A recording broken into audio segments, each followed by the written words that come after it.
The Weekly Global Kapihan Media Forum.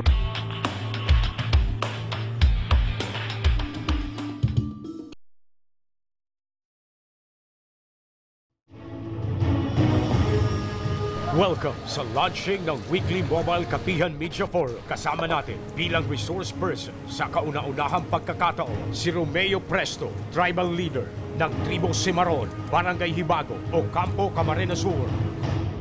So, 1979 pa yung inumpisa namin ang laban. Hanggang sa ngayon wala. Tatlong kuwan kasi yun Cimarron, Agta, Tabangnon. Ang agta po, yan ang tunay.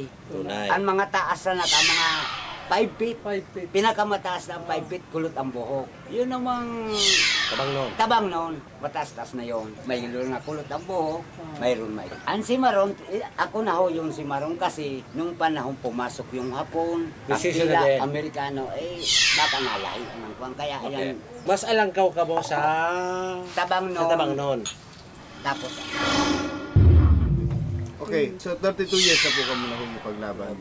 So ano po ngayon ang presenteng sitwasyon nila?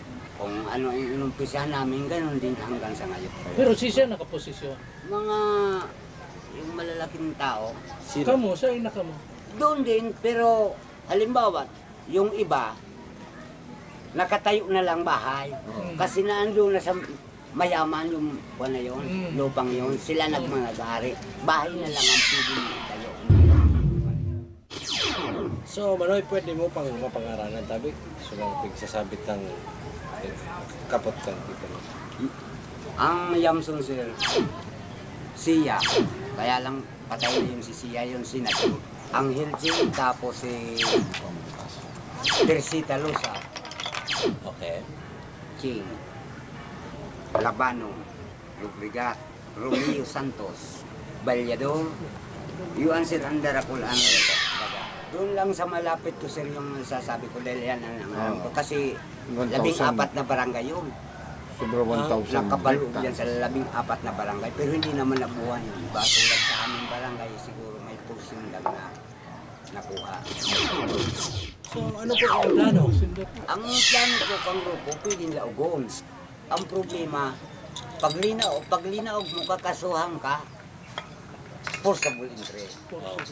Ayun ang problema dyan. So, nag-running na po kamo sa NCIP.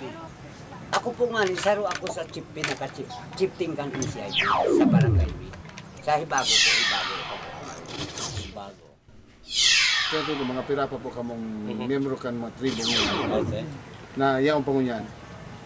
Sa barangay Hibago po, sa Namor Ulis, mga 90 families. San Francisco. San Francisco, pero po. Yan anday ko sila makataranda ng record yung kumpira sa mga kuwan. Pero basta, nagkatulsin barangay yan.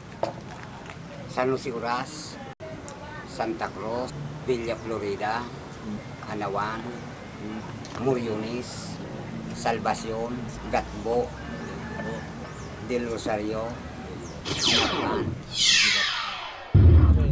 Ano na po ang gamit niya sa presente? Big tutanawan ba? Hindi ro sir kung tataran mo. Anong tinanong? Tubuhan. Iyo man sir ang ibang ang halos tubuman ang mga kuyang kaan. Okay. Pero ini sa natandaan ko, Yeah, po. yan tayo na rin. Kailan po? So ano talagang pigi-claim? Lumabalik naman sa inyo ito. Mabalik sa inyo. Ang pagkukuhan mo sir, makabalik sa mga. Dahil sa kuyang nakukuhanin mga kuyang-kuyang sa pahapot-hapot sa mga itong mga gurang na. Ang mga tao ko sa sarabi ko, mayo man aning maray na titulo. Sa ngunyan po, ano ang mayor na kabuhayan nito naman? Igwa man yung pigtaran ng tanuman likit sa ibang numero, sa ibang minggo pang I-face. Igwa talagang mayo, nag-asa sana sa pakialdawan, pakitrabaho. Luman sa mga darakula na. Sa tubuhan sir, naglakaw mo yan luman, igwang 130, igwang 110, igwang 150. Parehas man sa umaga. Dahil pong snack, dahil pakaon yan. Mayo. Dati nga ni sir nakakabalatan para trabaho ko tanin paroy. Dati kung may umaka pa paanihon mo, may himuluan yun ang mayo na. Puro na sa nabayad, kaya puro sa diri muna sa paroy. Kaya mayo. Kamo. Yun yan ni sir. Saka. Dahil man pig-uuno kan ko yan. Sa bagay yan, naintindihan ko ta ni Judge Malanyaon, ano na ko yan. Ang maglabang kami dyan ni kuya sa RTC. Tapos sa MTC, dinawag ako. Pag-abot sa RTC, guminana ako. Pag-abot naman sa sabit, palibasa dinawag ko siya sa RTC, di siya so na Court of Appeal.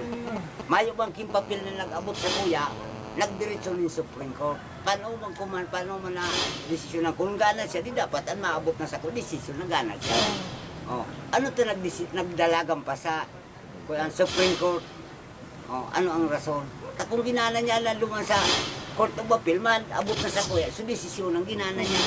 Dahil man nag-abot sa kuya ng papel, anong inabot sa kuya sa Supreme Court? Nadaog ako. Tapos so, nangyari, sisiripang kami. Sa kataan tao ko may naglaog ng tao, may membro ako ng 24 personas na naglaog. Sinabihan ako kan mga membro ko, si ibang membro ko, 24. Nasabi sa kuya, Pres, dahil may nakaya. Pero ang sabi sa kuya kan, abogado may lumao, trabaho nindo, ang dawa kung anong nangyari. Magtrabaho ka, sa katatarapot na tao. Para mo, kung dahil gani, kung dahil kung narulistuhan, delikado sa buhay ko, kapag para pakilabang ko. Kundi ang rason ko naman sa naiba, dahil bala ko magadang, dahil ko ihuhunod ang laban. Dahil ako nagugusto kan, kuya na ito na pigtawan niya ako ni, may danyos ako ni more or less 500,000 na bayadan dahil so kuyang ko da. So ito, na-periodismo ko. Ang sabi ko, dahil man, ano man ibabayad ko? Kunigwa ko ning kwarta sa bangkong nasa saray, embargo niya. Kunigwa ko ning sa dirindaga, embargo niya. Tanganin makabada, kumayo man. Oh, dahil man ako mabayad. Ay, ang gusto niya sabihin, so pigtanong-tanong man kung dikit, may pigtanuman man akong pare, may pigtanuman man kung dikit na kamuti. Iyon na dasang ibayad ko sala. Ibabayad ko sa imo panong ng pamilya ko. Di malabang giraray kita hanggang sa kung saan mapay mo ako sa imo. Paano ka dyan sa dagang nasasabukan kan ancestral Nasa law kan sir. dwelling title? O nasa law kaya kan Paano ka ma-forcible entry sa diri mong daga? Tayo nga yan ang problema kaya na nga ni sir kan. Daugon niya ako sa MTC. Ining mga papel na ini in-exhibit ko ni sa korte sa RTC. Dahil pa naniwala si Judge Malanyao, ang ginibuin na puda natin CIP. Tapos, Darhon mo nga idin mapa kung totoo ang pinaglalaban ng kanduang ini. Kunya on sa inamumugtak sa kako sir. Binilugan ko na itong mapa lang ito. Binilugan ko. Ining lugar na niyang pinag-iwalan mo. Dahil naniniw. Darhon mo nga idin mapa kung totoo ang pinaglalaban ng kanduang ini. Kunya on sa inamumugtak sa kako sir. Binilugan ko na itong mapa lang ito. Binilugan ko. Ining lugar na niyang pinag-iwalan mo. Dahil naniniwala, so kalabang ko. Para birik-birik niya sa papel, dahil niya makuha ko na rin doon sa lugar niya, nadaga niya. Sabi ko, ini sir, ang pinag-iwalan mo. Di naanggot si Judge Malanyao. Yung nga sana ngayon, dahil ka mo nagkasundo, pultang ngayon na auto ko, manuman lugod niya kita, hilingon ta ngayon area. Ngunyan, suminabi man ang NCIP si Mr. Gonzaga. Ako na sila mapatutuon. Iyan, bilugan na ni Mr. Presto Iwan. Saka duman naniwala si Judge Malanyao. so nanggana ka? Gana ako. Isa tapos, kasi Nag-appeal. ang kaso baga, may pag dinaw kang pwede ka umapil.